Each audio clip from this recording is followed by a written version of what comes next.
चलिए दोस्तों, तो अभी हम डिस्कस कर रहे हैं सेक्शन टीडीएस एंड टीसीएस से रिलेटेड 392। एक वीडियो हमने बेसिक के लिए प्रिपेयर करा हुआ है और ये हमारा है second video, that is salary and accumulated balance due to an employee.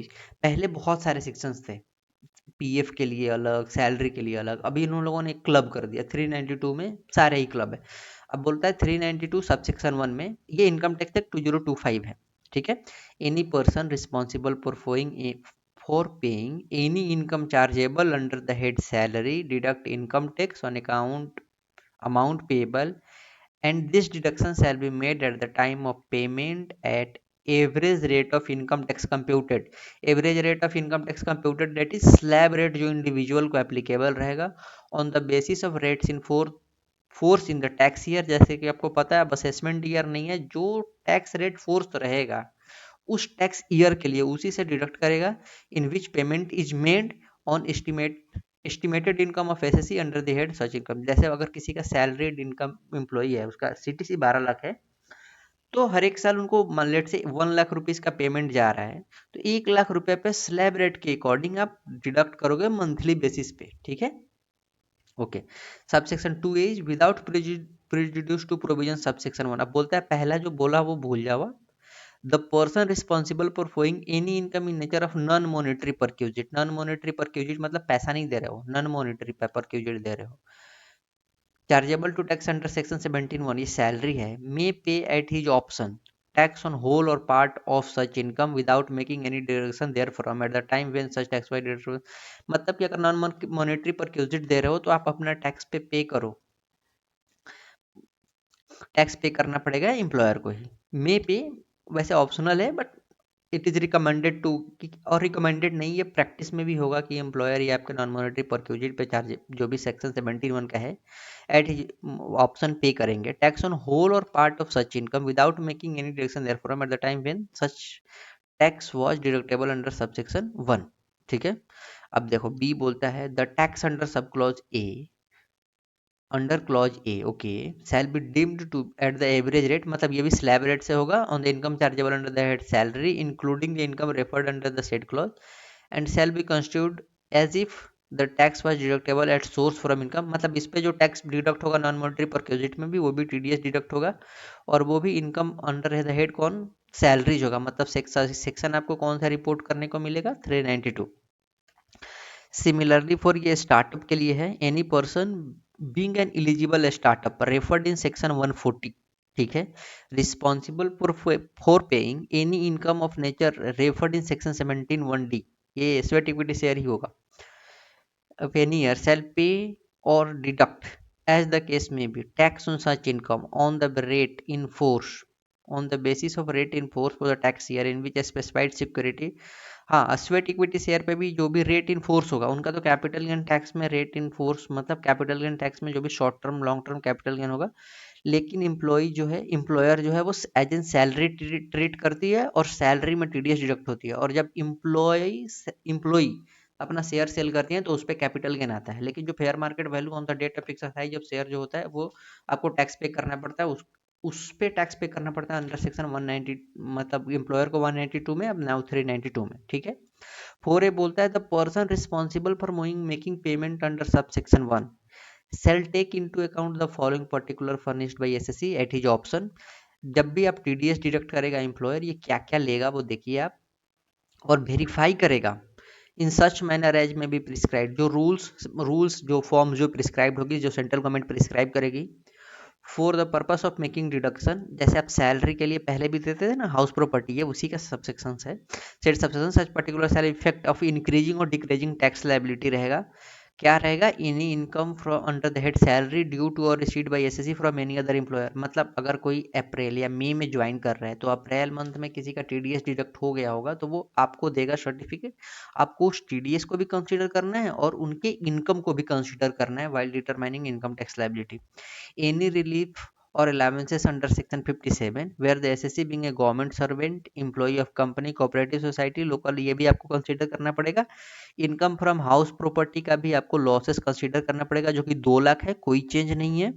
Any income chargeable under the head income not being loss other than specified in under clause sub clause 3 for just a second, the same tax year. So कोई भी income chargeable है, कोई भी heads of income में loss लेकिन consider करने को नहीं बोल रहा है। Not being loss under the under any other such head other than loss specified in sub clause 3। मतलब कि आपको सिर्फ हाउस प्रॉपर्टी का लॉस कंसीडर करना है, बाकी और कोई लॉसेस कंसीडर नहीं करना है। और कोई और टीडीएस टीसीए डिडक्ट हुआ है तो वो भी कंसीडर करना है। अच्छा, उसके बाद सब क्लॉज बी है, the tax deductible from income under head salary shall not be reduced in any case except for amount. मतलब लॉस जो है वो रिड्यूस नहीं होगा in any case other than income from house property और TDS TCS जो already कहीं और कलेक्टेड है, तब वो भी ऑन द बेसिस, जबकि मतलब एम्प्लॉई जो है वो प्रूफ देगा। अब sub section 5 is the person responsible for paying any income chargeable under the head salary to the SSC shall furnish a statement in such form and manner as may be prescribed with correct and complete particular perquisite profit। देखो form 16 जैसे आता था ना, वही बोल रहा है कि जो भी पर्सन है कोई भी income chargeable to under the head salary दे रहा है उसको देना पड़ेगा, वो फर्निश करेगा। क्या क्या देगा? स्टेटमेंट सच में prescribe as may be prescribe with correct and complete particular, मतलब आपने क्या क्या परक्यूजिट दिया, profit in lieu of salary दिया, अलॉन्ग विद देयर वैल्यू क्या क्या दिया है, मतलब नॉन मॉनेटरी परक्यूजिट जितने भी है सब देना पड़ेगा उनको डिटेल।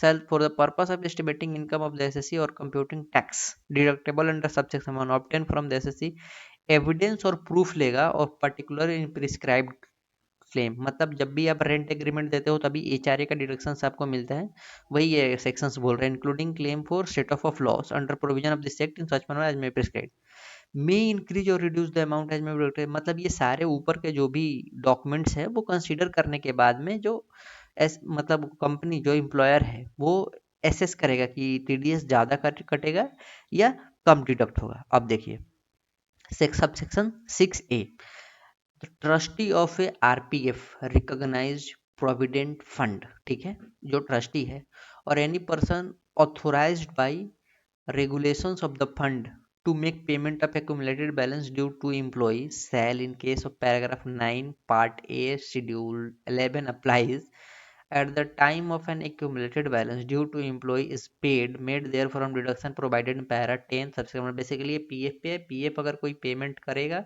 तो 50,000 से ज़्यादा अगर पे करती है पीएफ तो उस पर टीडीएस डिडक्ट होगा एट द रेट ऑफ 10%, जो कि ये सारा टेबल शेड्यूल्स नीचे दिए गए हैं वो मैं आपको बताऊंगा। Where any contribution made by employer including interest on such contribution, okay, मतलब कोई कंट्रीब्यूशन एम्प्लॉयर देता है पीएफ का, उसका भी interest if any approved superannuation fund is paid to the employ tax on amount so paid shall be deducted by trustee of the fund to the extent provided in para 7B schedule 11। Schedule 11 नीचे दिया है वो मैं बताता हूँ आपको, ठीक है। 7 है irrespective of anything content in this act, मतलब ये पूरा एक्ट ही भूल जाओ आपने जो पढ़ा है, ये 7A बोलता है the trustee of employ provident scheme 1952 under subsection 5 of the EPF under और एनी अदर ऑथराइजेशन में payment of accumulated balance due to employee shall at the time of payment of accumulated balance due to employee participating in recognized provident fund।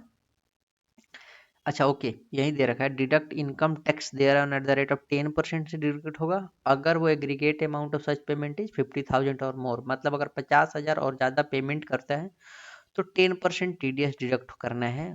अब कौन deduct करेगा? Deduct करेगा जो trustee रहेगा वो और कोई person authorise on behalf of trust, जो भी पीएफ का ट्रस्ट है, सुपरएन्यूएशन फंड का ट्रस्ट है, उससे, ठीक है। अब देखते हैं sub section 8 for the purpose of deduction of tax on salary payable in foreign currency the value of rupee of such salary shall be circulated at rate of exchange as may be prescribe. अब देखो rules prescribe होगी, अगर आप foreign exchange में पे करते हो, किसी डॉलर में पे कर रहे हो तो उसके लिए रूल्स प्रिस्क्राइब होगी कि वो कैसे कन्वर्ट करेंगे टू आईएनआर, ठीक ठीक है। ये तो रहा टीडीएस का सेक्शन रिलेटिंग टू सैलरी। अब 393 हम नेक्स्ट वीडियो में देखेंगे कि 393 में कैसे कैसे टीडीएस डिडक्ट होगा और ये टेबल्स भी हम नेक्स्ट वीडियो में डिस्कस करेंगे। होप ये video is helpful to you. Thanks for watching the video. Thank you, bye.